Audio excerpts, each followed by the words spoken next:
This episode of We Are Libertarians is brought to you by Audible.com. Enjoy one free audiobook courtesy of We Are Libertarians. Choose from more than 100,000 audiobook titles, including works by Ron Paul, Walter Block, Murray Rothbard, and the Cato Institute. Audible.com also has audio of radio and TV programs and audio versions of magazines and newspapers. You can get the Audible app on any mobile device or download the audio to your computer. Go to audibletrial.com/WAL or head to WeareLibertarians.com and find the link to get one free month of Audible today. Sure to get down, grab your keyboard. Got a website you must see now. For libertarian viewpoints, this is your joy. Turn the Fox News down. Commentary is a forte, each and every day. True play away. I can't get it out of my mind. I think about the podcast all the time. A national to the state news. Trust these dudes, it's really, really cool. Spangle, Harrington, and Gold, it's not their fault. Government be acting like some fools. Greg Benson, Joe Ruiz got some entertaining things for you to read. Well, maybe it's a perfect 10. If you wanna get in, better read now so you can win. We are libertarians. No diggity. You gotta look it up. We are libertarians. No diggity. You gotta look it up. We are libertarians. No diggity. You gotta look it up. We are libertarians. No diggity. You gotta look it up. Welcome to We're Libertarians this week in what I am promising will be maybe one of the worst episodes we've ever had. For whatever reason, Greg thought it was appropriate to bring beers over to my house, and so now they're drinking during the podcast. Creighton's doing God knows what over there. Galt, we don't even know where Galt is. And Isn't he on a date? Yeah, he is. He's on a date? I think so. Galt's not on a date. He is. He doesn't have dates. What's his name? That is Miah Axton. Miah is sitting in this week, an expert in the Christopher Dorner case. And you can check out Miah's ramblings at creatingmiah.com. We do a podcast. Look it up in iTunes and check that out. It's pretty entertaining. I think the people listening recognize that we do a podcast. Miah, They're listening to it. Miah does a podcast. You pay attention if you're going to slam me. Gosh. So hatred right off the bat. He's like an Alabama redneck over I feel like I'm drinking in the middle of the podcast. If it was the summer, I would totally be wearing my John Deere Green trucker hat. I have a John Deere Green. I have a Bass Pro Shop, so I just switch out all throughout the summer. Oh my gosh! And I'm growing my beard back out. You guys got to talk into the microphone, by the way. This isn't going. This isn't going well. Greg's over there. Oh man, no way. Oh, and he's not even talking in the microphone at all. I just put in my 2 weeks at work, and they wouldn't let me have any facial hair. So now that I'm going to grow it out, and it's going to be trucker hat, grow out, put some grizzly in my lip. Oh yeah, I'm bringing it back. Yes, sir. All right, well, that might scare off anyone who was thinking about taking us up on our next offer. Just proving that libertarians are a wide range of demographics here. Wide range of demographics. Yes. We have white males who range from 27 to 29, which is part of our problem. And we were called out on Facebook, but it's actually something we've been discussing lately. We are looking for guest female panelists. We're looking for ladies to come on the show who have an opinion and if you're in the Indianapolis area and you want to come on the podcast and come hang out, drop us a note on Facebook or send us an email at editor@wearelibertarians.com. It was pointed out to us that this podcast is a bit of a sausage fest, and we're going to try and rectify that. Although we do have... Don't say sausage fest and then rectify in the same sentence. Listen, I'm a wordsmith. I can't help it. No, you're not. So yeah, get with us if you're in the Indianapolis area. We're going to Skype some folks in, like Pepper Snyder, who lives in Marion, does Pepper Talks. She does a talk show on Indiana Talks. But we'd like to have some folks in. We'd like to have some ladies in the actual studio. mostly because real ladies. Now that is Miah. Miah is transitioning from male to female. And we're not trying to insult you or anything, but we're looking for more of that feminine, soft, bouncy female type mentality. And you might be one of the angriest ladies I've ever met. You're like Roseanne if they closed down Krispy Kreme. Wait, did you just compare me to Roseanne? Yeah. I'm going to go home and kill myself. Oh, we knew it was only a matter of time. So, all right. So check out creatingmiah.com, and thanks for being here. That was pretty deep, dark, man. It's only a matter of time. If you don't feel like killing yourself at the end of the day, we haven't done our job. Miah and I have a very special way of talking to each other. It's full of, I guess, venom and hate. That's why we're good friends. We can speak to each other with absolutely terrible ways. No filter whatsoever. As usual, the first 5 minutes of the episode is an absolute waste of time. So let's get to something of substance. Let's talk about the State of the Union. Last night, President Obama came before Congress and gave the State of the Union, and I swore that CNN was just airing a replay from 2009 and 2010. And he just goes up there and says the same exact thing every single year, but nothing really ever seems to change. And for instance, one commentator last night made the comment that Tim Cook was sitting up in the balcony with Michelle Obama, and that we haven't had, the Senate hasn't passed a budget since before there was an iPad. And we're on the fourth generation, and we have a mini, and Steve Jobs is no longer with us.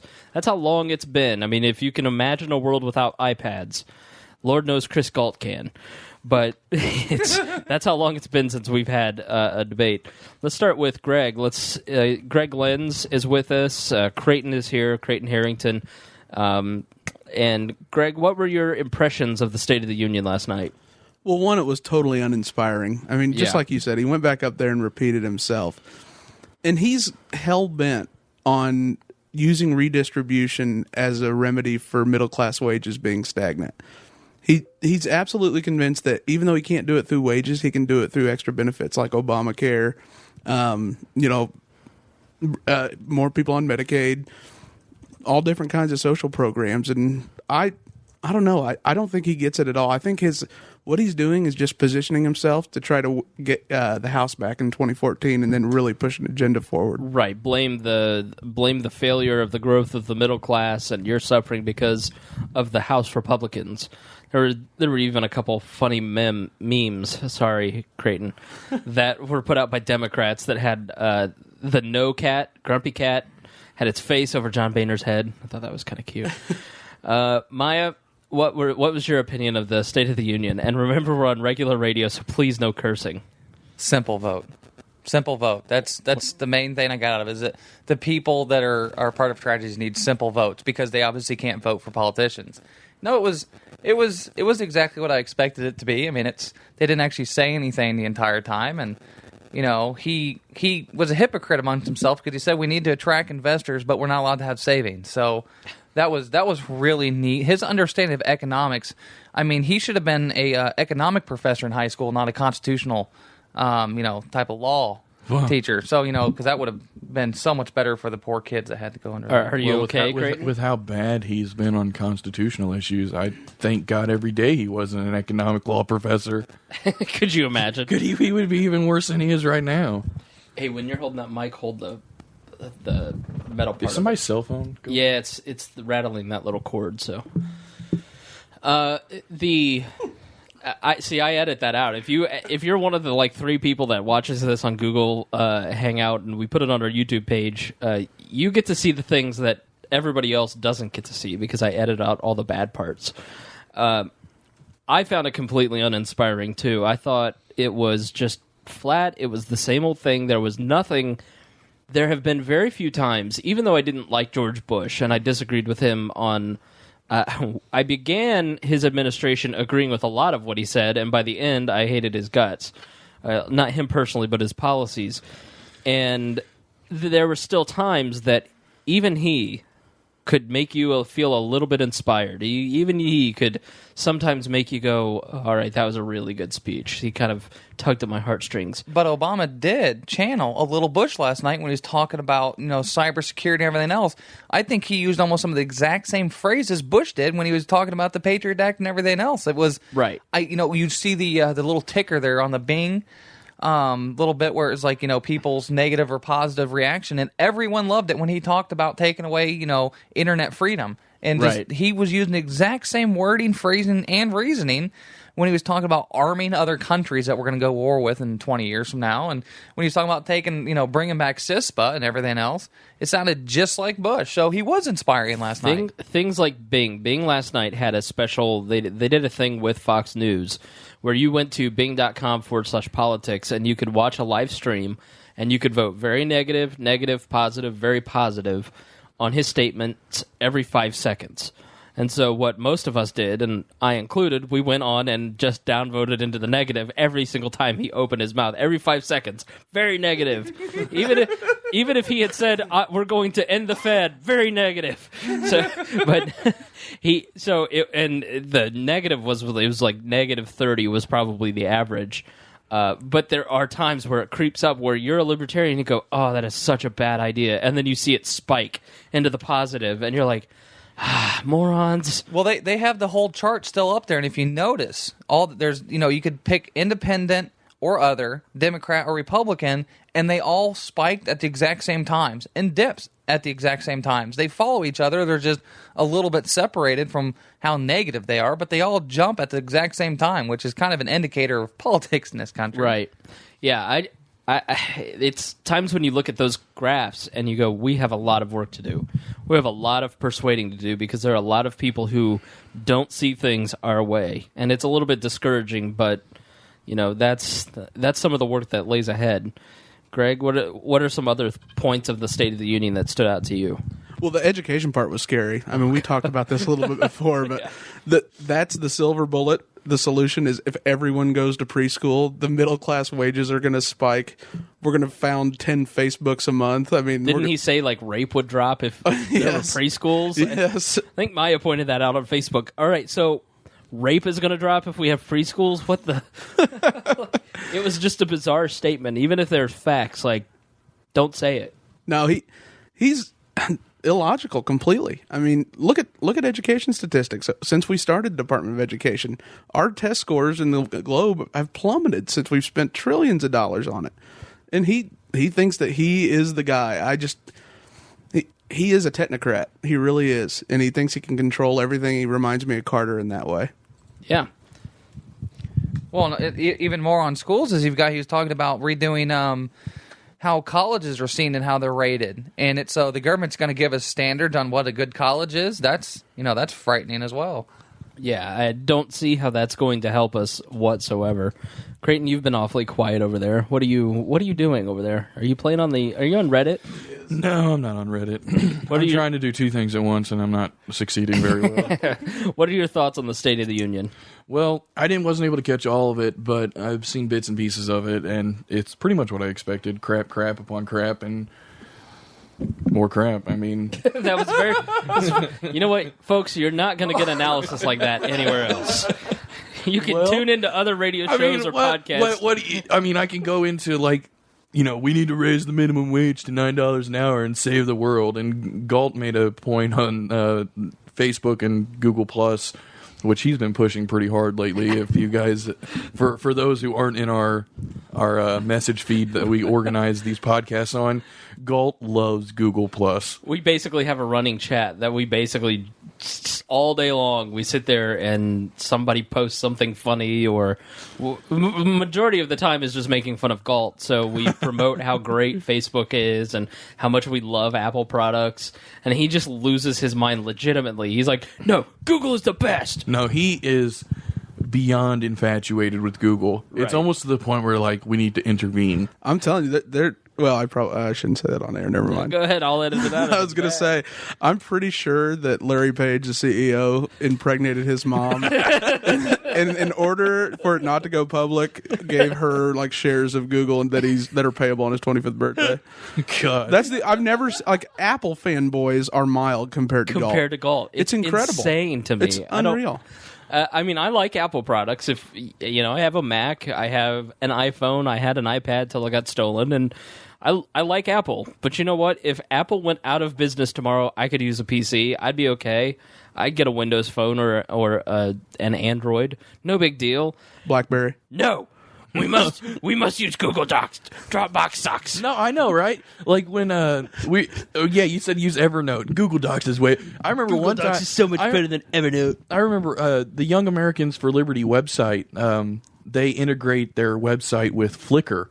So our chapter would upload pictures to Flickr, and he chewed my head off because I wasn't using Picasa. Oh my god! I swear to God, man. Dude, I honestly think he would not date a girl if she had like an iPad. No, I think you're 100% right. I really his do. mania is so deep. If she ever sent him like a Word document to show him something funny, he'd lose his mind. Today he posted in the little thread an article about how Microsoft wasn't gaining market share with Windows 8 and Windows Phone 7, and they're see people aren't buying the Surface because everybody likes the Nexus 7.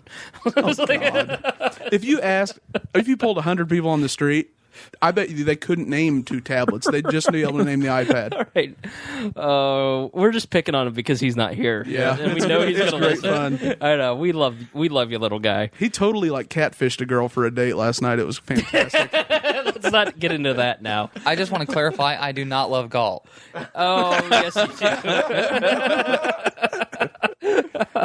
do. You left the thread last night. You got in some. We had a State of the Union thread, and if there's big events, check the Facebook page, which you can find through wearelibertarians.com. We had a thread going, and it had like 200-300 comments of basically just this kind of witty repartee.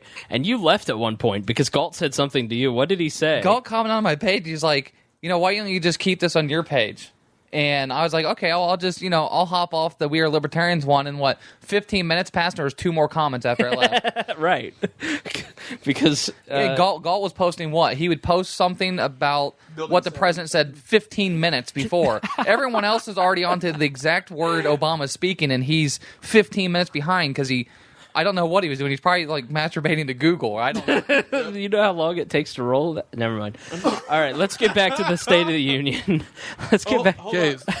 Can we talk about? I definitely wanted to bring up his blatant appeal to people's hearts on guns. They deserve a vote. They deserve a vote. Let's do They that deserve a second vote. because Okay. we'll transition into yeah, super vote. super vote. Super vote. You wanted a super vote. I want a last super night. vote. Yes. If Gabby Giffords gets a super vote, I want one. Let's talk about minimum wage, Mr. Economist. Why is the minimum wage a bad idea? It makes sense to me if I go and I work at, McDonald's or Hardee's or one of these places with minimum wage. I would love to make $9 an hour versus the $7 whatever it is. Why is that a bad thing? And how's wanting to make $9 an hour related to the minimum wage? Because that's what they want to raise the minimum wage to. To $9. So you're saying that if they raise the minimum wage to $9, then those who are working $7.25 will therefore get $9. Right. Wrong. Why? What are you such a cold, heartless jerk? You're like a Republican. It's because it's. What are you, a Republican? Do you want me to go into okay, I'll break into quick economic theory here. It's a price. Wages are a price. The last time they tried price controls that everyone remembers is gas controls back in the 70s, and it led to shortages. Well, the same thing happens with wages, and that's why there is a permanent group of people that are unemployed because there is a minimum wage. The common analogy is that it removes the bottom rungs from the economic ladder, because usually those that are unemployed are the poor and the young, and they've shown studies that inner city young are the worst, teenagers in high school and stuff. Which, by the way, inner city young, my DJ name back in college. Was it really? Yeah, was. Didn't you say your DJ name was something else? It's a joke. Yeah, okay. Either way, I went to IUPUI. We didn't have college radio. So it's barely a college. So the The reason it doesn't work is essentially supply and demand are immune to political pull. You can't legislate away economic laws is the short answer, and it's economic laws that cause minimum wage to cause unemployment. The easy example is like, just imagine, why don't we just raise, if the minimum wage causes people to have a decent living wage, then why don't we just raise it to like $1,000 an hour and we'll be like millionaires? Okay, so a little bit on the other side, what are you going to tell all those people if you say in your perfect world you got rid of minimum wage? What about those people? What are you going to do? But the ones that would work for less than minimum wage? Well, no. What about all those people that are working minimum wage? If you remove minimum wage standards, those people are no longer, the company owners aren't being forced to pay minimum wage. What are you going to tell all those people? They're not being forced to pay minimum wage right now. They're going to pay me $7.25 if they get rid of minimum wage. I'm going to make $3 an hour. Creighton. No, that logic is flawed because you can use the same logic to say if the minimum wage is $7.25 and you're working a job at say $9 an hour already. If that logic applied, then all the wages would be forced down to the minimum wage. There would be no incentive to raise wages above the minimum wage. So if you got rid of the minimum wage, then there is no logical reason to say it'll go below the minimum wage if you're already working that job. You're working a job at $7.25 an hour because your labor is worth $7.25 an hour. If your labor is worth less than $7.25 an hour, you don't get hired at $7.25 an hour. You don't get hired at all. They don't hire you. So that's why people are unemployed, is because there are jobs out there, menial jobs, that are only worth less than $7.25. So rather than being paid $7.25 an hour and losing money, they just don't hire these people, and that's why they stay unemployed. Now, this doesn't mean that unemployment problem in America is a result of the minimum wage by itself. What it means is there are menial jobs, entry-level jobs usually that were always reserved for young people just entering the workforce, like high school part-time jobs. They don't get to work now at those jobs they could have because the minimum wage exists at such a level. Right. So that's why they say it removes the bottom rungs from the economic ladder. Because usually you get a job that really pays crap and it's dumb work, but you work your way up from there. And you can't do that anymore. There have been quite a few studies on that, and they did this. I think it was 94. Mm-hmm. Is that right? And I felt like I was back in the Clinton administration. When he said it, I was thinking, we're really going to start arguing about minimum wage again. Really? Yeah.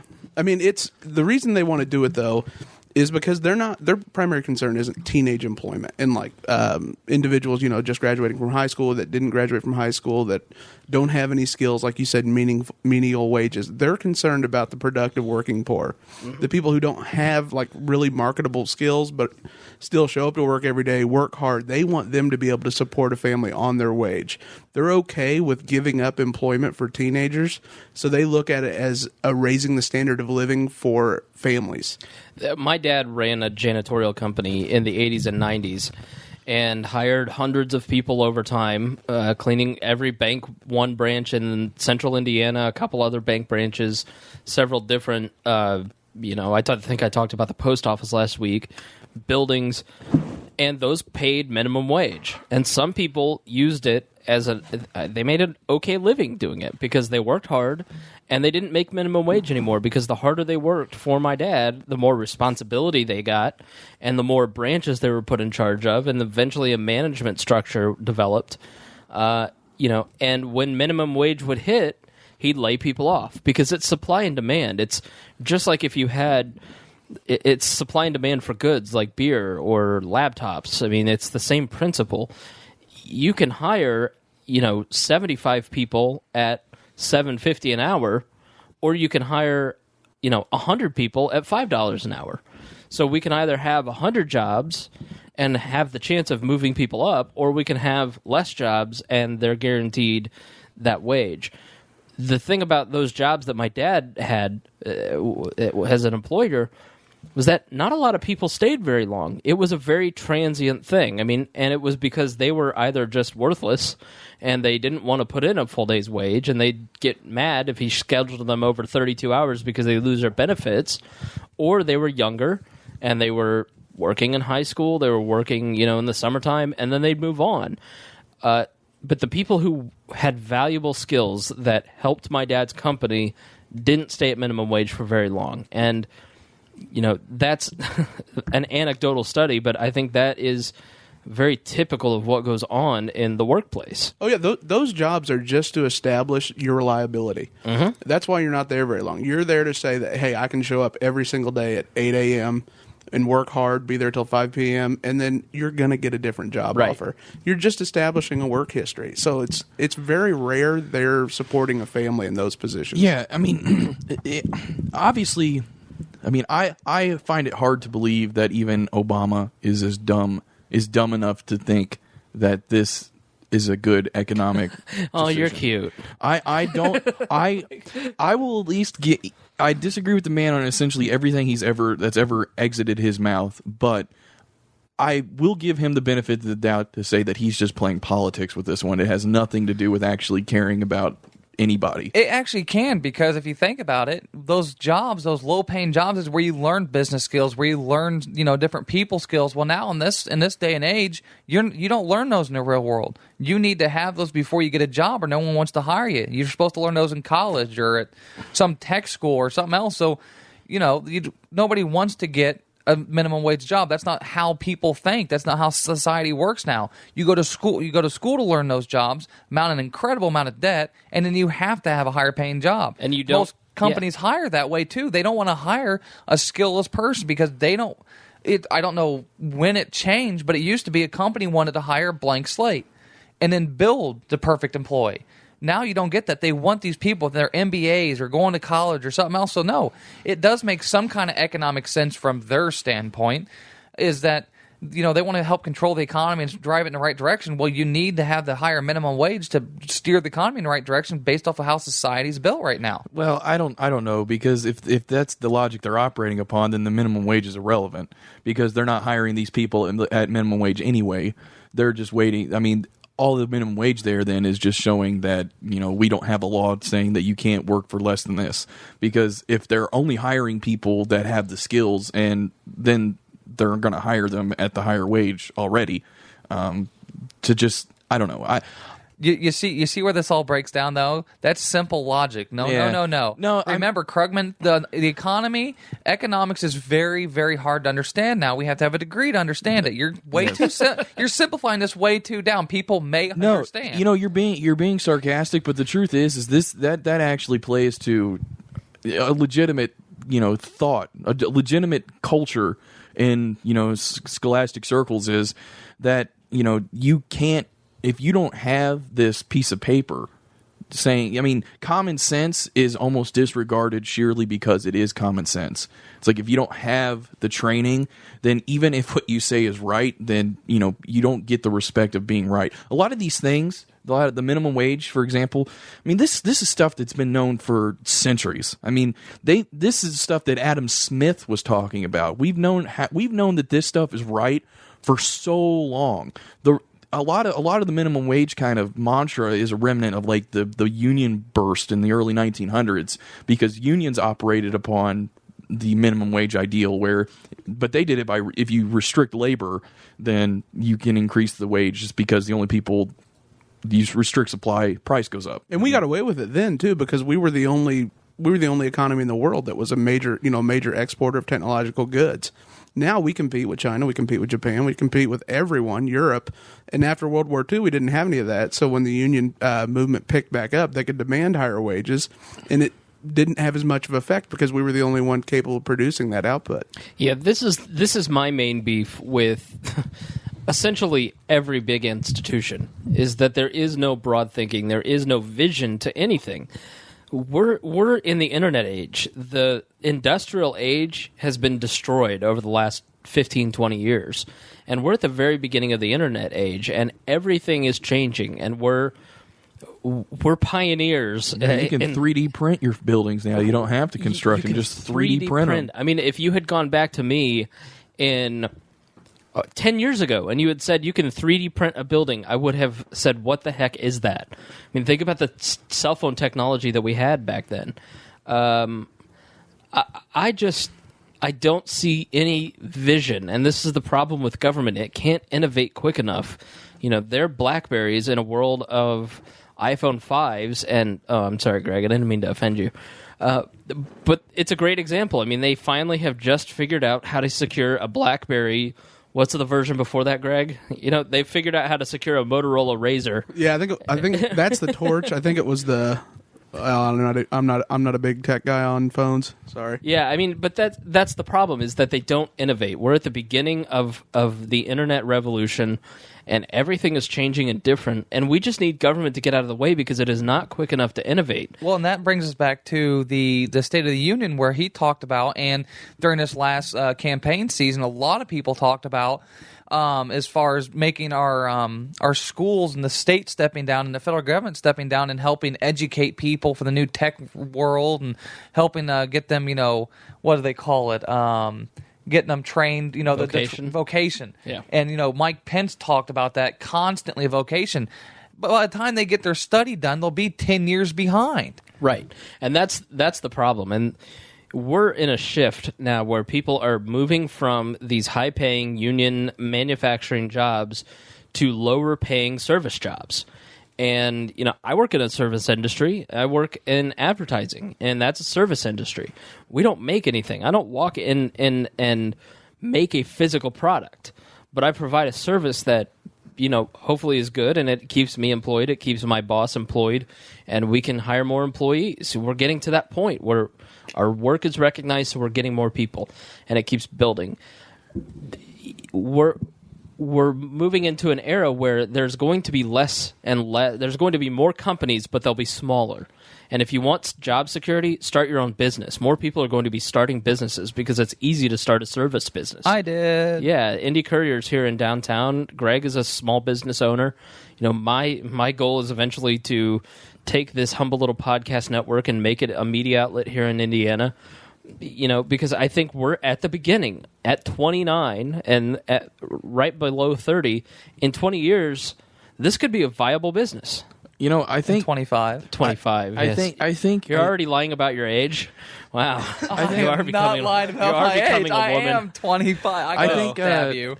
I think the premise of your guys' argument, though, is that the government has the good intentions to try and bolster people or try and prepare people for, it just has good intentions in general. No, I'm saying get out of the way. No, Get I know, rid of but regulations. It doesn't have good intention. It's selling good feels. It's not actually showing intention. It's selling the good feels, and that's it. See, I really do think they want to try. Like last night in the State of the Union, he talked about these modern manufacturing institutes. He wants to, spend, I think it was $15 billion, and he wants to put them around the country and try to coordinate between private industry and government to help shape manufacturing policy.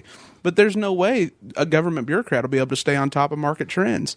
I mean, for instance, like the government websites are still programmed in Java. No young startup company has been using that language in a long time. Like Right. if education policy was serious, they'd get rid of the foreign language requirement or let you keep it, but a computer language counted towards that. Look at there's a video, and I'll post it on the Facebook page tomorrow. There is a video of a kid. He's probably 1 to 3, somewhere in there. I'm not good at guessing ages. They all look alike. And this kid is in front of a Newsweek magazine and is trying to pinch the page and flip it like it's an iPad. He's basically reading a magazine like he would read an iPad. He's trying to get back to the home screen.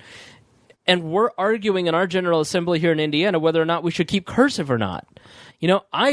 I learned how to write cursive. I forgot it by 6th grade. I don't know how to type properly. I chicken peck with 2 fingers. I can type 100 words a minute because I've adapted over time, but I was never taught to properly type in a government school. I mean, it's not arguing for the government to do more or to give us anything. It's just get the hell out of the way. Well, I think innovate. my point is that government doesn't it can't innovate. It can't get out of the way. It exists to direct the economy by extra market values. It doesn't direct policy based upon what is best for the consumer. English, please. What I'm trying to say is that whenever the government does something, it's almost an axiom. The fact that the government, the fact No that one knows what that word means, man. Listen. We do, they don't. Damn it. okay, It's too sorry. smart. The reason, the very This is Reddit. Type it like Okay. you're on Reddit. by the government doing something, it is conceding that the market wouldn't have done it. Yeah. So it necessarily, by its mere existence, implies that whatever it's doing is not what the market is demanding. So if the market, so what they're saying is that we need to do things to direct the economy based upon a value other than the consumers being happy, other than workers getting training that is necessary. They're saying that we need, and a great example is Obama pushing for green energy. I mean, everybody knows that green energy is unsustainable if it doesn't have subsidies. I mean, it costs more money to make ethanol than they get out of it in profit. I mean, they have to subsidize ethanol, or else it is totally inviable. They're conceding when they make an economic policy that the value of the consumer is not what they're shooting after. My point is that I think them making policy is implying that they are only doing things for the political purposes. There can be no good. There is no good intention for any. It's all about helping out their cronies, helping out those who are their voting base. The union support for the Democratic Party is the best example of this. They do things and they make economic policy sheerly to protect unions from the economy. I mean, anytime I'm just saying, and that's really all that it is. And by the way, can you put all that text? Can you transcribe that and put that on a cat picture so I understand? Thank you. And that's really what it comes down to is the whole we need to bring manufacturing. And listen, if you've read Peter Schiff's fantastic book, lots of pictures for those of us who can't read. It's how an economy grows and why it crashes. Fantastic book, fantastic explanation of Austrian economics. Have you ever read Thomas Sowell's Basic Economics? No, because that doesn't have pictures. No, it's like the greatest introduction to economics I've ever read in my entire life. It's pretty good. So simple. It doesn't have pictures. Peter Schiff's book, I read it with like no reading light, driving in Las Vegas in an RV. Yeah. And it was perfect. Peter it made great sense. Peter Schiff did go one step beyond all the others, and he made it so like a first grader could read it. We have a Chard Reed has used that as a textbook in Plainfield High School. So in about 10 years, you're going to see nothing but Plainfield graduates like espousing Rothbard, and it's Chard Reed's fault. It's awesome. His extra credit one year was "End the Fed" by Ron Paul. So now he's teaching up at Carmel. That's preaching to the choir. So it explains why you need a market, you need a manufacturing economy. It's hard to grow a service-based economy, but that's where we're heading. And this whole talk of bringing manufacturing jobs back to America, it's just not going to happen. You know what happens when they bring these jobs from China back to America? It was on 60 Minutes. They've got these robots that last 2 to 3 years, and they do the jobs that they do. It costs them $2 an hour, but it's an American job. Instead of paying a Chinese person, a Chinese worker, $2 an hour to do this job, they've got a robot doing it. Yeah. And you know what it costs them? $20,000 over the course of 2 or 3 years. It's a no-brainer. How can we compete with that? Yeah, it's a no-brainer. I mean, and when are we going to get minimum wage for robots? the thing is that people, The robot labor union.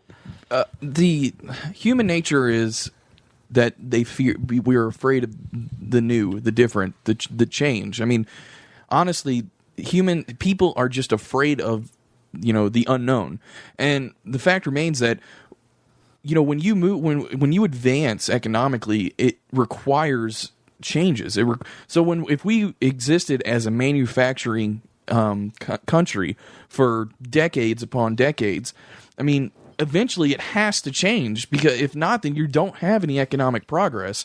If you don't advance, if there is no change going on in your economy, then you aren't advancing.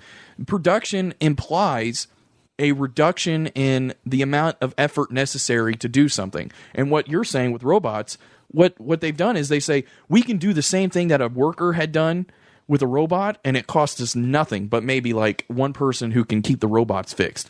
But the thing is it frees up all this labor that used to be doing stuff that now can be automated. All this free labor has to go somewhere, and that's what the change is it has to go into a new industry. The tech industry is the obvious one that's going to subsume it all. But when you make policy to restrict this from happening, you're not helping. It's the famous that which is seen and that which is not seen, the broken window fallacy. You are helping out the individual people that were in those jobs, because let's say that they had spent their whole life doing a trade and they don't have any other skills, so they get laid off and they don't have anywhere to go but work at McDonald's. They were making, maybe $20 an hour, and it was legitimate $20 an hour. Now they're working at McDonald's for $7.25 because they don't have the skill necessary for a different industry. But the government's stepping in and saving us. We're going to start supplying all. Obama said it in the State of the Union. We're going to start supplying all these countries with weapons of war.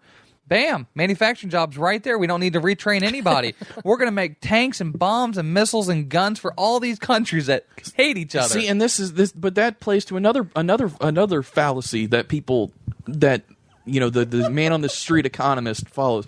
By the way, I need to clarify half the statements I'm making. I don't actually believe in what I'm saying. I'm being, I'm trying to get him to talk more. TLDR. But that plays into another. It happened a lot with the sequestration stuff. They talk about how if we cut money for defense spending, then they're going to have to stop making as many missiles, and that's going to lay people off, and that's bad for the economy. In the short run, though, it is a contraction that has human costs. It does. And that's where the Democrats step in and say, "Oh my gosh, look what you're doing now. He's getting ready to retire. His retirement account's done." And the sad thing is that is so much more powerful than the long-term benefits of allowing a free economy. And that's the disadvantage that anybody who supports the free market is because you have to understand the consequences of a consequence of a consequence of a consequence in order to understand why something is beneficial, from an economic standpoint. The average Joe voter doesn't. They don't have the time to think about that. It's not necessarily like they're dumb or something. It's just they don't have the time to sit down and think things through to the point where they're economists. That's why people get trained to be an economist. They're the ones that have to worry about this stuff. The average Joe's worried about putting food on the table. He doesn't care about whether or not reduction in the money supply causes deflation or not. They don't care about that. But for people making policy, it's so much easier to sell to say, you know what, we're going to protect this guy who's 64 years old. He's 1 year away from retirement, and if we don't pass this law protecting his job, then it's going to get shipped off to China, and he's not going to be able to retire, and he's going to be thrown onto welfare rolls. We can't have that, so we need to pass this law. Now, his job getting shipped over to China by the market would mean that China can do it better, and then resources are freed up to do things else that other people want. And that's not going to last forever. That's not going to last forever. It's going to last. Currency appreciates. It's going to last until China realizes that they have enough middle class to sell their goods to, and they don't need us. Exactly. Well, all right. We need to move on because we're getting kind of long on this. Hold on. Oh my God! Spengle's drinking vodka out of a huge blue water bottle. Sorry, I was really thirsty. I watched him snort something out of nasal spray earlier too. What were you guys' thoughts on Marco Rubio? People. I will be back. Okay, what are your thoughts on Marco Rubio and Drinkgate, Watergate? Is that a joke then? Yeah. I thought you just did a joke. Yes. Yeah, that was a joke. Thanks. I thought he gave a pretty run-of-the-mill Republican response. He blamed the financial crisis on big government. He appealed to the social conservatives with his very first line, which I was just stunned because I didn't see him picking up that crown of Santorum and carrying that forward. And I was really stunned he did that. The water bottle thing's irrelevant, but you can shut that window if you want. It's chilly. I'm good. All right. The whole water bottle thing. Listen to me very carefully, and you can tell your Facebook friends this too. If you're not going to vote for somebody because they got nervous and they had to take a drink of water in the middle of a speech, then please stop voting. You're not responsible enough to vote. In fact, you're quite dumb because stuff happens. You know how nervous people don't understand how hard it is to give speeches. I wouldn't vote for Rubio. I'll be honest with you. But I feel bad for the guy because that has to be terrifying. I've trained hundreds of candidates over my time at the LPIN and seen dozens more at the radio station give speeches and debates. It is so scary to do that.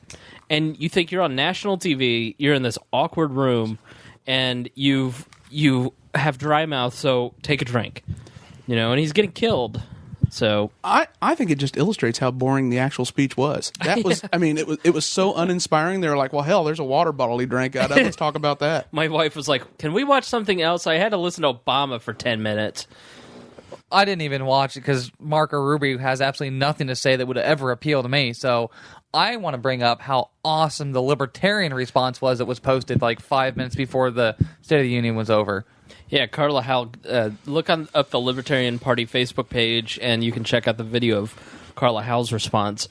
There was also another one. There was a Rand Paul Tea Party thing. Are we not done with the Tea Party and the Tea Party response yet? I mean, I love if the Tea Party stays involved, but can we just get rid of the name and, like the Tea Party response? No, until the people that are right now 65 and older finally pass, we're going to have a Tea Party. They still have Social Security to fight for, so we'll still have it. And there's still those weird gays out there, and they need to be dealt with through the enforcement of legislating morality. That is true. We have to do something about that. So we will have a Tea Party as long as those gays are out there, and we might lose our Social Security. Amen. God bless it. And those weird transos. I think they're okay. They're fine with them. It's just the gays. The gays really bother them. No, I'm defined as an abomination against all natural law, so I'm in a completely different category, and that doesn't really play into politics that well. They just shoot on sight. We'll get to the LAPD next. So there's. Thank you. I'll be here next week. The Rand Paul, he got some heat actually, and I had a Republican friend who was kind of in Rand Paul's camp a little bit, and they said, but they're really like a party person. They care more about the Republican Party. You got to watch them. They're horrible people. Yeah. They go, well, listen, I was going to give him the benefit of the doubt, but then he undercut Marco Rubio by doing his speech, so I'm totally against Rand Paul from here on out. And I thought, maybe not the most logical argument, but I understand why he's getting flack for not being a team player by doing a separate speech, because Michelle Bachmann is one thing. Sarah Palin, she did. I think like Herman Cain. Yeah. Herman Cain. Like, okay, those make sense. But now we're like, it's 4 years later. Politicians have largely decided they don't need to pander to the Tea Party anymore. So why are we still doing this? You mean why did Rand Paul pander to the Tea Party? Oh, yeah. I think Rand Paul just placed a huge bet. I think he placed a huge bet on where the party he wants to take the party, and he's trying to get out in front of it and ride the wave. Oh, absolutely. His whole political existence is dependent upon the Republican Party changing towards like a less social conservative and a more fiscal conservative, even to include defense cuts. I mean, that's his whole political career is dependent upon that fact changing. And I think for him, maybe not for the country in general, but for him in Kentucky, being a senator from Kentucky, I think it's a huge thing for him because, I mean, his whole campaign, like his whole message was the Tea Party comes to Washington. This is a book, The Tea Party Comes to Washington. So for him, I think that absolutely being associated with the Tea Party is still okay. Now, is the Tea Party still viable in the sense as it was in 2010? I don't think so at all. But absolutely, his whole he is making. I think by him even running for Senate, he was making a bet that in the future the Republican Party is going to change away from this essentially dominated by neoconservatism philosophy into a more I don't know, Barry Goldwater-ish kind of philosophy. I wouldn't go that far, but he's pandering. He's doing what all politicians do. He's playing the game extremely well. And so, thank God for that. No, I mean, I commend him on how well he's selling out his constituents and playing the game. And he's being just like everybody else. He's playing the game, I think, if not as good, if not better than Obama played the game. Wait, how's he selling out, though? Oh, everyone says, "Oh, Rand Paul's moral and his principles, and he's libertarian-esque, and I just want to shoot myself." Hold on, no, he doesn't care. I gotta go honestly, get my popcorn. Honestly, Hold on. honestly. Yeah, no. No, what is he doing? Okay, What has he done that would make him be such? If you want to be in politics, Godzilla. Godzilla's awesome. He destroyed Japan. So no. We're racist. No, I like the Japanese people that make anime. No, what he's done. It just look at how he treats the political system. Look at what he's done. He will sell out himself or whatever principles he supposedly has just to make sure he doesn't piss off the wrong people. Anyone that's willing to do that is not somebody worth supporting. But what has he done though? What has he done that has been so atrocious towards the libertarian Sanctions in Iran. Okay, so sanctions. That's one that's always brought That's up. an act of war. Okay, sanctions. What else? I don't follow him that much. Okay, I hate him. my point. I made my stand No, when he listen. supported Romney.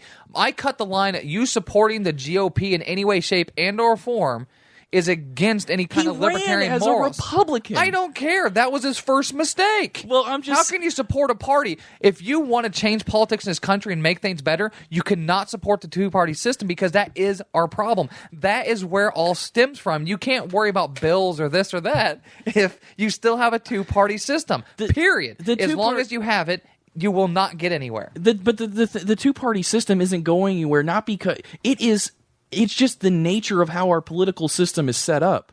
It's not that's just the way it is. So we should just deal with it. No. It's just you have in systems where you have more than one party that are viable are also systems where you have proportional representation. We live in a system where you get 50% in one vote, you win it all. It's just like the incentives set up in that kind of system force you into two parties. I'm not saying that the Republican Party is going to be the second party forever, but to say that because he recognizes that more can be done in the Republican Party, then more can be done for trying to make the Libertarian Party or any other party to become viable on the national stage. It's just a matter of resources and time. That's talking about incrementalism and everything else. That's where that whole theory ends up stemming from is, over time we can change these things. Well, he's talking about right now. He's talking about winning right now. If he really wanted to change things, he would have switched his party label and he'll run as a libertarian again. If he really wanted to, affect long-term good change. If he ran as a libertarian in 2016 or something? I don't care. If he did whatever. I mean, look at Gary Johnson. He helped us out. He used to be Republican. He ran libertarian. He helped us a whole lot in the long term. Not just right now, not just for his political power. I think that sounds awfully like a partisan. I don't think that the goal shouldn't necessarily be to advance a party. I'm not trying. Until we can get rid of straight ticket voting and all the other crap.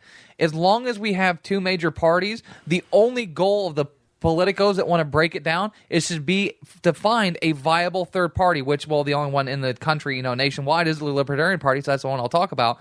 But building that is the only thing that we should be worrying about, because that's the number one thing we have to change is breaking the whole left-right crap. I disagree. I think the overall goal should be to advance progress in society. Is to advance the ideals. I think the overall goal is to advance the principles we believe in. The vehicles are relevant. Yeah, I personally disagree that the Libertarian Party is the best means of doing that. But you bastard. But I mean, back to the point I started at. Rand Paul, I mean, he gets hated on. I mean, obviously, he gets hated on by people for one vote and stuff. I got that, but what it ends up turning into is making the perfect the enemy of the good. I love that saying because that is something that is. I mean, a lot of the Ron Paul supporters, they make the perfect the enemy of the good. Rand Paul isn't perfect. He isn't. He's not a perfect candidate. He's done things that I disagree with. I don't agree with sanctions on Iran. But if you take him and you say, all right, let's put all the stuff he's done I like on one side of this line and put all the stuff he doesn't like on this side of the line, I mean, you run out of room on one side of the line because he's done so much stuff I like. If Rand Paul were a girl, Creighton would marry him. I'm just saying. Okay, And we'd have Google and Chris Galt witness it. Yeah, well, no, that's not my problem. Is not his votes. It'll never be his votes. I mean, the other guy with the Justin Amash guy. As long as you support the two-party system, you are a problem. But you don't even vote. You worked on campaigns. You didn't even vote. That's all you need to know. That's ignoring reality. But that mentality is such a partisan mentality. I'm calling you out. Aren't libertarians supposed to be above partisan mentality? No. They demand ideological purity. That's right. No, ideological purity is one thing. we don't. Partisan purity is another. That sounds like partisan purity. It's not so much that you could be the worst ideological candidate on the planet. It sounds like you're saying as long as they run as libertarian, they're okay. No, libertarian, green, socialist, communist, I'll support all of them before I support the Democratic Republican parties because they're so entrenched because of how the system's set up. So no, it is a little partisan, but not particular to one party, to any viable third party. And as far as where I'm concerned in Indiana, it's the Libertarian Party. Nationwide, it's the Libertarian Party. The Greens, the close second behind us. So it's not, I don't care about ideologically purity. I mean, I loved Rupert to death when he ran as governor, and he was kind of a libertarian. I mean, for the purists out there, I mean, he's awesome, but for the purists out there, he wasn't really that great of a libertarian, but that's not where I'm coming from on this. I don't care about his votes, but we have an issue here in this country where we have two parties that are so entrenched, we can't get anything done. Not that we want to actually get anything done, but we can't get anything repealed. We can't change anything. So as long as those two are here and we have the tennis match, nothing will change. So you can run 1,000 good candidates. You're still going to have the old money, the old power structures, and everything else. So good luck. I think historically if you look historically at how party demographics have changed and how party policy has changed over the past, or at least let's just say since the country was born, more has changed through changing the two parties that existed, changing their underlying ideological base, than has been replacing one of them with another party. The only time it's ever happened was when the Whigs got replaced with by the Republicans. That's the only time and that happened during the Civil freaking War. So well, hasn't it? That whole idea of what you're saying, it's worked so well because look how great our two parties are right now. No, but my point is that throughout American history, more change has come from what the parties stand for, quote, quote, what do the parties stand for? More has come through a party's base being shifted. It's gotten continually worse. So your argument is now invalid because it's gotten continually worse. So the changes. You're missing the point. You're missing my point. All right. I got time out. Let me finish my point. You got 30 seconds because we had this argument on many podcasts. What I'm saying is that regardless of whether or not, yes, in general, everything's gotten worse over time because the state has gotten bigger. What I'm saying is there are more historical examples of a party staying in existence in name and changing in philosophy than there has been a party being replaced in name. Because the communists are a great example. Communists took over the freaking world. They took over America as far as the Democratic Party is concerned, and they did it in the Democratic Party. They changed the old South Party into what it is today. That is an example of the power that you can use if you know what the hell you're doing. Replacing them with another party took freaking Abraham Lincoln in the Civil War. But if we had a third party, not replacement, have a third party. You're missing that point. You're completely missing the point. Okay. 3 parties versus 2. I got you on that. And I'm saying that it's possible in the internet age. I don't think it is. No, I think I don't think it is. Our two-party system demands conformity. It's already changing. Okay, the perfect example is Ed Coleman ran. The one problem we have is straight ticket laws. We have to repeal one law to get perfect winning streaks every time. Ed Coleman, the horrible libertarian everyone thinks he is, but he did an amazing job. He got, 22%? He got every single non-straight ticket vote. So, I mean, that right there says 22%. All we have to do is, get 10% of the population more to vote, and we'll win elections left and right. So saying that, giving up and saying it's too entrenched, let's just play within the system is inane. No, that... well, we got to call time out. Your argument is based upon... Your argument... For your argument to exist... For your argument to be correct... I'm sorry, I couldn't think of the word. For your argument to be correct, you would have to assume that anyone who didn't vote straight ticket would have... Or anybody that didn't vote straight ticket just didn't vote straight ticket because they didn't want to vote straight ticket. I could just as easily say that anyone who didn't vote straight ticket didn't because they wanted to vote for Ed Coleman to begin with. So he could have only got 22% regardless of straight ticket voting. The ones that were going to vote for him to begin with voted for him, and they didn't vote straight ticket. The ones that weren't going to vote for him regardless of how straight ticket voting or not, they went ahead and voted straight ticket. The reason it's impractical is because you're depending on a large majority being high information voters. And that is never going to happen in the United States. No. Never. That's not what we're depending on. Oh, yeah. Absolutely. Because the Republicans and Democrats, you're pissing both of them off, which is a terrible position to be in. Horrible, because they have the money and the power.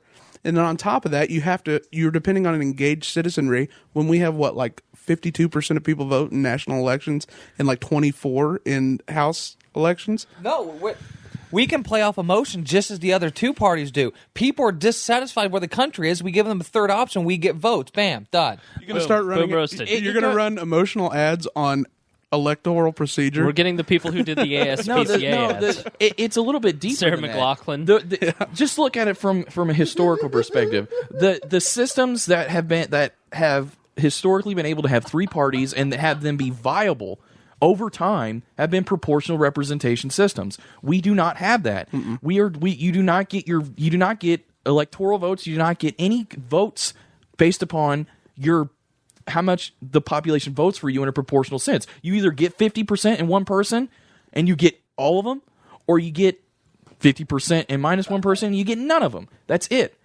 It's just the incentive structure. It leads to two different parties. That's how it is. Historically, yes, but you didn't have a completely open. We're heading into an open society. There is a huge difference between where we were 100 years ago and where we are now, as far as the amount of information you can gather, how we communicate with each other, how fast everything is, how we campaign. It changes every single presidential cycle. The things that we did this last election cycle, we never dreamed we could do them. Look at how Obama has revolutionized a campaign technology. The problem with the Libertarian Party is that it needs funding to get to that level. But that's the point. A party structure isn't necessarily just for communicative purposes. It's a resources thing. It's you only have so many resources, you only have so much money, you only have so many people, and you only have so much time. So it makes more sense in a first past the post system to coordinate all the resources of people in a big tent towards one party, rather than it is to split it up amongst various different I had this sub-parties. conversation this week with somebody who was thinking about running in the Republican primary. This person wants to challenge a long-standing House of Representatives member here in the State House. It is just as difficult, maybe even more difficult, for this person to beat a sitting State House member than it is for a Libertarian to do it, because it takes more money in a primary. You have to convince all the right people who have entrenched interests versus your random voter. You have to do that if you're running against him as a different party. You have to, because you're competing for the same votes. You're not competing with the same votes with straight ticket voting. That's the problem. That's the difficulty that Libertarians have, is that no matter what you do, you still have a block of stupid voters who just want to save time and hit one button, and they don't care about any of the down-ballot races. They don't have any incentive to learn about the down-ballot races, so they just hit the button with the chicken. They want a sticker and to feel good about being a citizen. Yes, Right. But there's states that have abolished straight ticket voting, and they still don't have viable third parties. No, I mean, the Libertarian target market is the highly informed voter. That is who you guys target. That is your base. It's not. Let me tell you. No, hold on. The reason it is that way is because of the candidates that we have run. If you were out with Rupert, campaigning with Rupert, highly informed voter, I don't think they ever really came up to us. I mean, I don't mean to say that mean, but Rupert was a different strategy than the Libertarian Party had ever tried. We were going after the 70% of people who don't vote because they didn't feel like anybody represented who they didn't speak for them, or they didn't vote because they just had never thought about it. They never had connected with anybody, and we saw people who would never come up to a political booth come up and be engaged for 20 minutes. They'd stand in line for 20 minutes to meet Rupert and be engaged and take the world's smallest political quiz and get literature and get informed, and they go, this makes sense. A lot of what we did with Rupert's campaign was plant seeds here in Indiana. The numbers, he doubled the percentage in the gubernatorial race from 4 years ago, same with Gary Johnson. I don't know how much of Rupert's campaigning had to do with that. I don't have any data to give you, I guess. But I will say anecdotally, and the results that we've seen afterwards, we just have to do things that are outside of the box. Well, for so long, we've been running brainy candidates that only appeal to people's intellectual side, and never anyone like Rupert who appeals to people's populist emotional side. And I'm getting the same response when I appeal to people in the LGBTQ community, is that those people are mostly Democrats. And, I mean, historically anyways. And I appeal to them on a libertarian standpoint on the simplest of things. So it's how some people might see it from within the system, from within our little party here, but we do not try, especially after watching what Rupert accomplished, we don't have to try to get the intellectuals out there. That actually turns more people off than not. Plus, that creates more tension and arguments. So we can, use that's what I've been kind of doing, trying to do with my website and everything else, is using the Rupert theory, is that just be simple, be friendly and happy, and you'll reach everybody. And that's what we try to do here, we Libertarians. We try to give everyone a balanced view of what a libertarian is and a positive view, because you can go get all the anger in the world at a lot of different libertarian websites, and I just don't think people respond to that. And you're right, there is a definite attraction that libertarians have. They are attracted to intellectuals, to professors. They've invested time in developing their personal political philosophy, right? So they're naturally attached to it. And like the thing I think, and I never ran a libertarian campaign or anything like that, but you have such an already built-in advantage with Republicans north of the Mason-Dixon line under 30. I don't know a single Republican of my friends that I would consider a moderate Republican that doesn't support pro-choice, gay marriage, and then are a fiscal conservative, but they don't even understand and realize what the Libertarian Party is. But that's why I think it's such a huge advantage to work within the system, because you can pick them off. I talk to so many of those people, though, and the reason that they believe what they believe, not the reason, but a reason, is that the Libertarian Party exists and runs against them in general. They run campaigns. I talk to so many people that I compete against, and they become more libertarian over time as I've known them, because they're competing against other libertarians. And that is also part of the Libertarian Party's goal, is to move the other parties more libertarian and introduce ideas into the debates. Well, that just plays into our point. Yeah, I mean, under 30 Republicans are the biggest advantage the Libertarian Party has, in my opinion. You can get them all, unless they're the Southern, Southern Republicans. If you're a Republican and the Libertarian Party gets to spread its message until November. If you're a libertarian in the Republican Party, you might get to... I know so many Ron Paul Republicans in Indiana who kept their mouths shut because they didn't want to get outed. And so many of them got disenfranchised in 2008 and 2012. I'm not going to sit here and be quiet. I'm not going to sit here and hopefully achieve my goals in silence and network and cloak and dagger type BS when we can go out and convince people that they should be libertarians now. It's just as hard of a road whether you're in the Republican Party, the Democratic Party, or as a third party. It's plain and simple. I've done both. I've done both for an equal amount of time, and it's just as difficult. It's just unique challenges in each way. But if you get inside the Republican Party, if you become a big enough base inside the Republican Party, I would bet anything that becomes the tipping point. You mean for like change. Maine? And I mean, they've rigged the rules against anyone who wants to have more of a populist view in the Republican Party. The fundamental problem that the Libertarian Party faces is that Americans, when they look at it as a two-party thing. That's just how it's been for 200 plus years.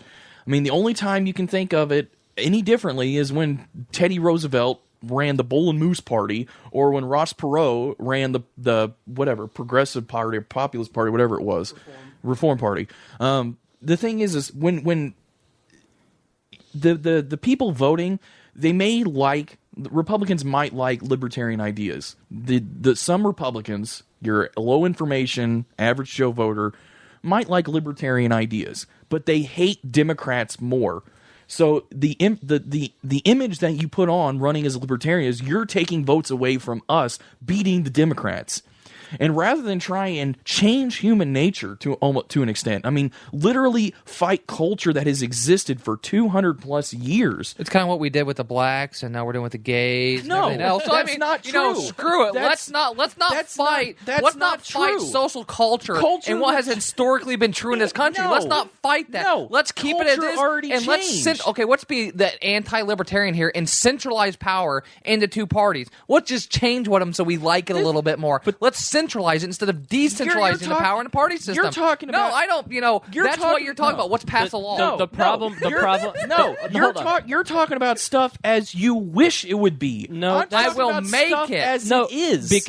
So with it's all just due that way, with all so. due respect, Creighton, you're just wrong about certain things, because if you're in the Republican Party, you're also trying to fight human nature. You're trying to fight a power structure that is entrenched, that wants to maintain its power. There are people in the Republican Party that you will never, ever be able to get to and never be able to persuade, that set the rules. They make the decisions. And even if there are 100 Ron Paul delegates, there are still 150 to 300 Republicans that are going to be loyal. And we're not talking about these are people that you don't know their names. I know who they are because I'm involved in politics, and I'll tell you guys off air. But there are people who, if you want to run for a statewide office in the state, there's a couple specific people that have to approve your candidacy because they have access to all the money. And they're not giving up their power just because you have a bunch of rabble-rouser kids in holy T-shirts.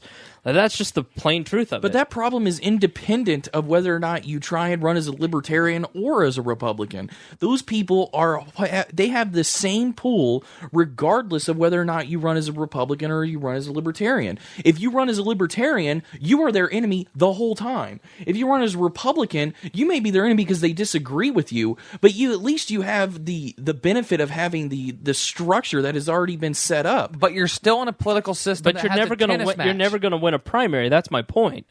You never actually get a chance to plead your case to voters. And even after you get in office, you're still in a tennis match. You're still having to play, and depending on what bill you're allowed to introduce and what bill you're supposed to vote on, back and forth. Have we not learned any lessons? But that'll happen with the Libertarian Party. Have we not learned any lessons from? Have we not learned any matter. lessons from Ron Paul's campaign and what the Republican Party did with the Ron Paul crowd? Ron Paul was extremely well organized. Ron Paul had it started to go, the wheels kind of went off the bus with Jesse Benton towards the end there, but Ron Paul was well funded. He had great grassroots, probably as the best. The best out of any of those Republican candidates, and it didn't mean anything because the power structure that's not changed true. the Look rules. What he did with Iowa and what he did with Nevada. He completely changed the state Republican For Party. every one shining example of positive examples that you have, we have 49 other examples of where things went wrong. And for every example you have of libertarians succeeding, I have about 100 of them failing. I mean, it's more like 1,000. But more like 1,000. But no, the thing is you're saying that if we have a libertarian party, three parties, Libertarian, Republican, Democrat. Let's say we have a Libertarian, Republican, Democrat, and let's say that they start getting into Washington, that there is a bunch of people in a Libertarian caucus in Washington. You can just look to Europe to see what happens with third parties over there in a proportional representation system. All that happens is they get subsumed into one of the other parties because the other party says, we'll do something to make you join us, and they join them. Okay, you're just assuming the worst of everything. It's okay, that could happen. That could be a very big possibility. Also, unicorns could just fly out of my ass. I mean, it's one of those things. If we want to be vigilant and take control of our political system and in the internet age, because you're applying the things to different countries and different time periods. Let's talk about right now, today, the internet age, where everything's completely different than it ever has been before at any point in time in the history of humankind is that we have the ability to keep on things. We have the ability to keep things going. Now, I'm going to go, to organize, to keep things going. I mean, here I take half of what I know about the Republican Party from me interacting with it, their candidates, and within it, and from Chris Spangle here that tried his darndest to fight in it. And he's not just some uninfluential blob. He's somebody that had some pull and has a name. I'm just a blob. Well, now he's just a blob. He's nobody now. But no. So if you want to keep the status quo... I'm just a nobody now. Thank you. So if you want to keep the status quo and you just want to keep having these parties bounce around on what philosophy they happen to follow today, fine. That's okay. And we'll keep going the exact same path we've been going for the last 200 years. Okay, down and spiraling down. To change it, 3 or more parties until we eventually just get, nothing happens and the government defaults and we no longer have a government. All right, last word, Greg, because we got to wrap up. We didn't even get to Christopher Dorner, which is the whole reason you were on the podcast today. Well, I mean, it's distractions. That's what you are. The real reason I say this is right now the Republican Party is more vulnerable than it's been in a really, really long time. A really long time. Demographic wise, they're graying and dying off. They have no young people coming in, and they are starting to realize they have to change their platform. When you were operating within the Republican Party, it was W. Bush mania. Mm-hmm. It was 9/11. Oh my God, we're going to get bombed every other weekend. And the Republican Party consolidated, and they were the party in power for 8 years. But right now, this last election showed how screwed they are going forward. I actually have a great story about the point I'm trying to make. Is back when Bush v. Gore, they asked after Florida results finally came in and Gore ended up losing everything. They asked Ralph Nader if he was ashamed that he ran, and essentially the amount of votes he took caused Gore to lose Florida. And they asked him, do you now, after Al Gore has lost, do you feel ashamed that you caused your party to lose the presidential election? And he said no, because it's about time that the Democratic Party pays attention to its progressive base and not its conservative base. And the next time they made a rout was in 2006, and the next president that won in the Democratic Party was the progressive candidate, Barack Obama. His strategy of with inner part, because he's ran as Green, he's ran as other parties all the time. His strategy of running within the party changed what they actually started doing policy-wise. And we still have 2 parties. All right, so final word. I get it, because I'll turn off all your mics off if I don't get the last word. I've been trying to get you people to shut up for 20 minutes. The problem is, without third parties shaming the 2 major parties, you eventually get a watered-down version of what they're supposed to believe. What does a conservative really believe these days? Really conserving power, maybe? There's really not a clear-cut definition of what a conservative is. It started with Goldwater. That is the problem that's been my warning to every Young Americans for Liberty group or every college student that I've talked to. Karl Rove worked in the basement of the RNC in 1964. He was the head of the college Republicans and working for Barry Goldwater. Goldwater was his hero. He was his Ron Paul to most of our listeners. And now look at Karl Rove. He's totally detached from where he was in 1964. And power and money and the parties have a way of making you detach from what you truly believe to get more power. And that's just that is also human nature. It's the plain and simple fact of it. And without third parties there running, reminding people and giving people a third choice, maybe someday people will start waking up. For the first time ever here in Indiana, a congressional candidate, Rex Bell, won precincts. Never had a congressional candidate win precincts. That's a huge step for the Libertarian Party. So who knows what the future holds? I mean, I've made my choice, and I'm happy with my choice. And I'm not going to give it up just because, somebody has a different opinion. I'm happy that anybody tries anything anywhere, as long as it moves us towards libertarianism. I just know the seduction of power, and I'd rather stay as close to my principles as possible. All right, final words. We didn't even get to Chris Dorner. This one's going to be a long episode, so thanks for hanging in if you're still there. The only thing there, one sentence needs to be mentioned on Chris Dorner. Hold on. Man, you people, it's the beer. That's what it is. You people are drinking. All right, so we're going to go around. We're going to go round robin. We're going to end with you, Miah. Just give us your brief take on the Christopher Dorner situation that's going on in L.A. Let's start with Creighton. Guy was mad at cops, killed cops. Cops killed him back. Very succinct. Greg? Then they burned him. I have found this story to be outrageous. I'm pretty was disgusted last night. It really takes a lot to make me angry and to surprise me and to get me outraged. I mean, I have a joke that's a joke, but it's not that far off. The last time I was outraged was when KFC took mac and cheese off the menu, which is back, by the way. They did? Okay. They did. They brought it back because they saw my Facebook post, and clearly. So I was outraged. I'm sitting there watching this, thinking, did we just watch on national television the police burn someone alive? We don't know if that was the person that owned the cabin. We still don't know if that was Christopher Dorner. He tried to run out, and U.S. Marshals pushed him back in the house, and then they lit it on fire. Should we put the fire out? The police radio said. No, because there's still a corner of it that hasn't burned. When did they get when did they make the decision that they could be judge, jury, and executioner? This goes hand in hand with the drones that we talked about last week. Where's the due process? Are we have really become a nation of the rule of men and the rule of passions and emotions, and not the rule of law. And this man was pretty hard to defend. He was a murderer. He was a bad person. He was a nut job. But he should have had his day in court. Period. Exactly. And it's not so much about what we learned from this and what we saw and what the media failed to report on. And I tried to document the best I could on the Indianapolis Cop Block page on Facebook. There's a lot of good links on there that are mostly all the true stories, but is what we tried to document ourselves out here is that the cops, the LAPD, they're the scum of the earth.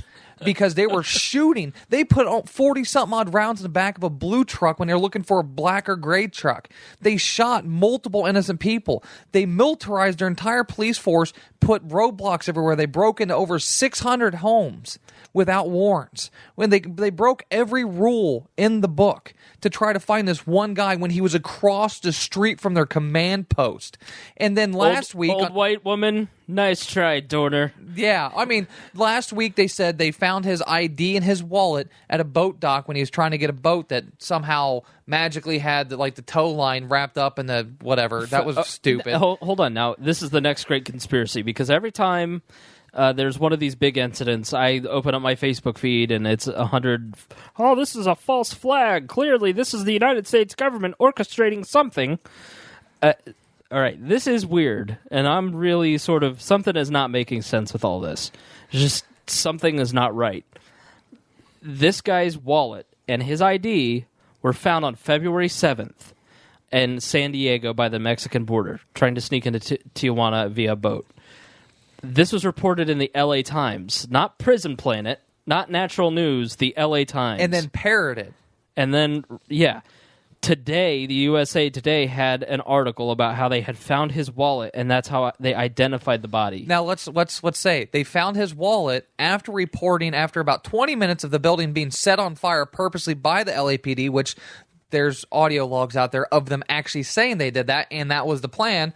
But we'll get back to that, I guess, at some point one day down the road. But they said they found his body and they pulled it out and they confirmed his ID. ABC reported that, and that was parroted by all the mainstream news.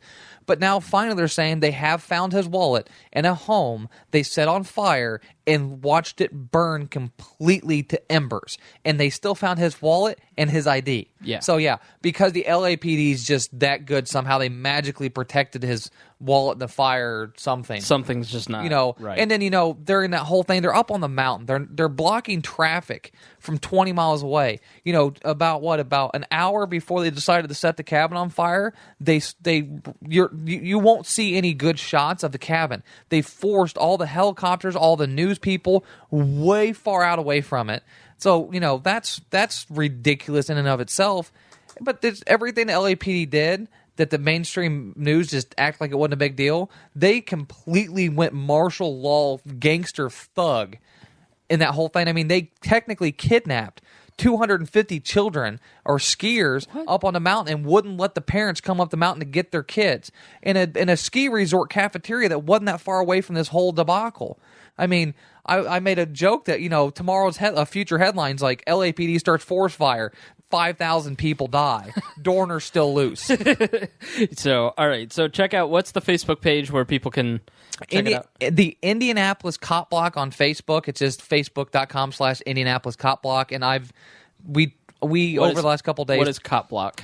Cop Block is a decentralized organization about police accountability where we actually go out and film the police and keep things up and try to help people that are, that get kicked in the face while they're handcuffed or, beat up by cops, and try to film that and help them out in court. So do you have a game plan for when you finally get arrested?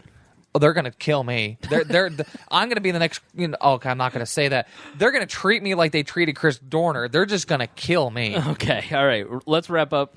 Any final words, Greg, anything to watch out for in the next week? No, I'm all set. All right. Creighton? Do you think that the LAPD will change as a result of this? No. You're cute. I'm serious. Do you not think that this is this has been such a huge thing that they might actually have this has investigate the media might? I know, don't put your faith in the media, but do you think that after this there might be some sort of I think this is worse than Rodney King.